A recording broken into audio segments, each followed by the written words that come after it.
Over the next 5 years, Sienna worked harder than she ever had in her past life. She finished her undergraduate studies early and was accepted into the Graduate School of Diplomacy. Arthur Vance, convinced that Sienna had finally been tamed by the Vance Group, even mentioned her in a public interview. Sienna is the most talented child to come out of the Vance Group scholarship program. We had some misunderstandings in the past, but the Vance Group is always willing to give young people a second chance. Sienna played along, appearing in media spots and giving speeches. The media hailed her as an inspirational figure and praised the Vance Group for their magnanimity. Listening to those words, she only felt the absurdity of it all.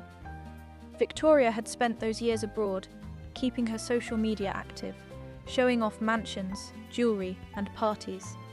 Devin remained at the Vance Group, climbing from the tech department into the core project team. He and Victoria never officially broke up, maintaining the illusion of intimacy to keep the Vance family's trust. Ruby had become the VP of PR. She sensed Sienna was hiding something, but she never asked. The year she finished grad school, the Vance Group's IPO release was scheduled to be held in Rongling Village. Arthur Vance had transformed the area into a luxury wellness town. The slogan on the banners read, "Where the dream began." On the day she drove back to the village, the windows were filled with freshly paved roads and high-end bed and breakfasts. The old houses were gone. The hillside where her father had tended his orchids had been cordoned off as a tourist attraction. The launch event was wildly extravagant. Investors, partners, and media from all over were in attendance. Arthur Vance, wearing a bespoke suit, looked triumphant. Victoria stood by his side, arm in arm with Devin. When she saw Sienna approaching, she scoffed. "Sienna, I heard my father promised you a VP position." Sienna nodded. "Mr. Vance is too kind." Victoria smiled with disdain. "No matter how hard you work, you're just working for the Vance family." Sienna looked up at the massive LED screen behind her. "True, but after today many things will be settled." Victoria didn't understand what she meant. The auspicious hour arrived, and the ceremony began. Arthur Vance stepped onto the stage for his opening remarks. "I was born in Rongling Village. I started my journey here over a decade ago. Today, the Vance Group is poised to enter the capital market. This is a moment that belongs to the Vance Group, to Jiangxing, and to every single person who has struggled for their dreams." Applause thundered through the plaza. The massive LED screen began playing the corporate promo video.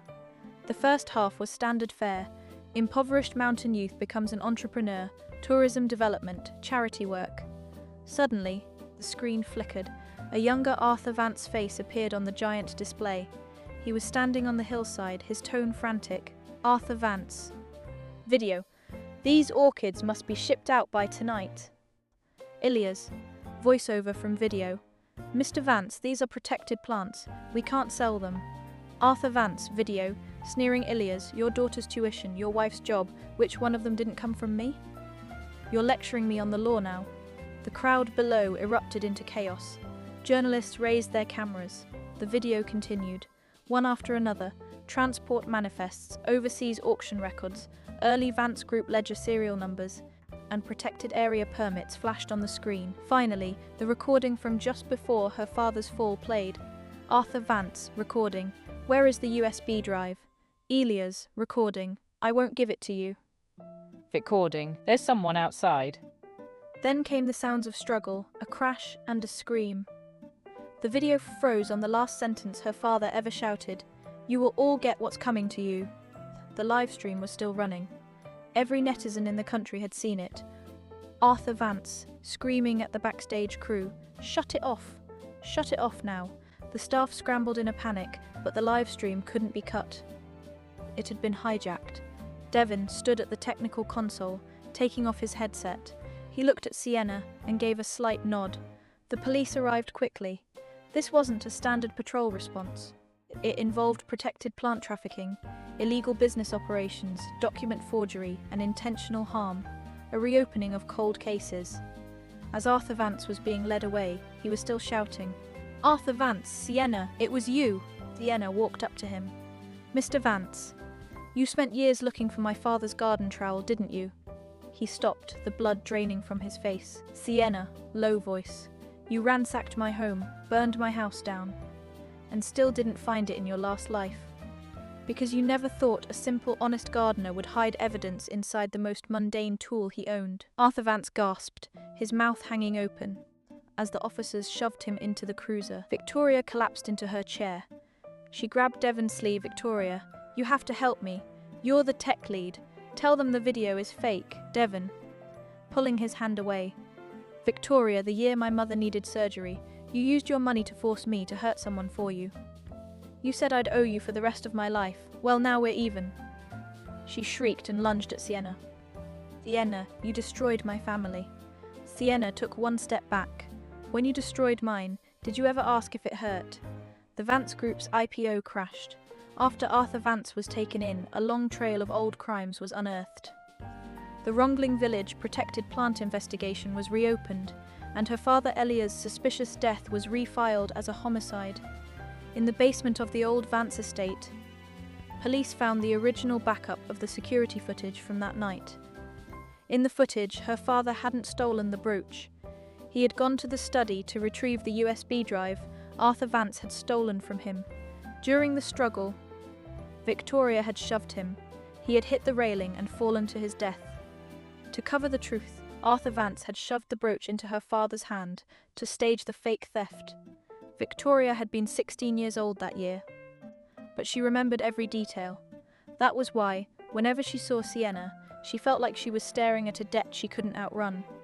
She was terrified, and the more terrified she became, the more she wanted to crush Sienna into the dirt. On the day the case details were released, Sienna took her mother to her father's gravesite.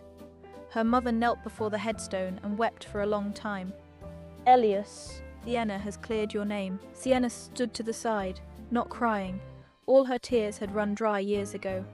The wind at the cemetery was fierce.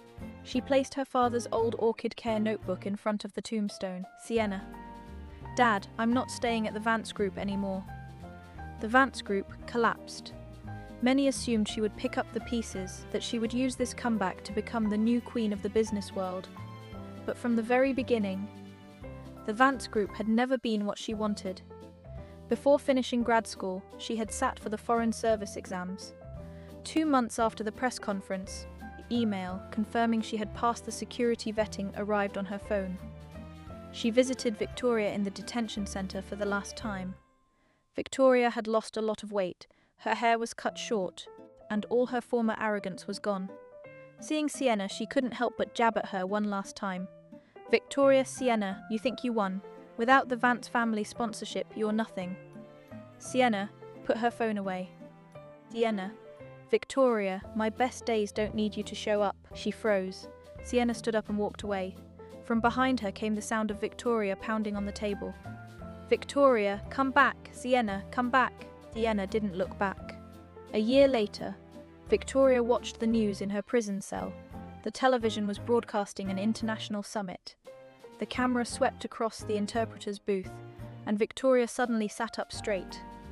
The woman on the screen had short hair, wore a dark professional suit, and sat behind the spokesperson with focused intensity, interpreting fluently.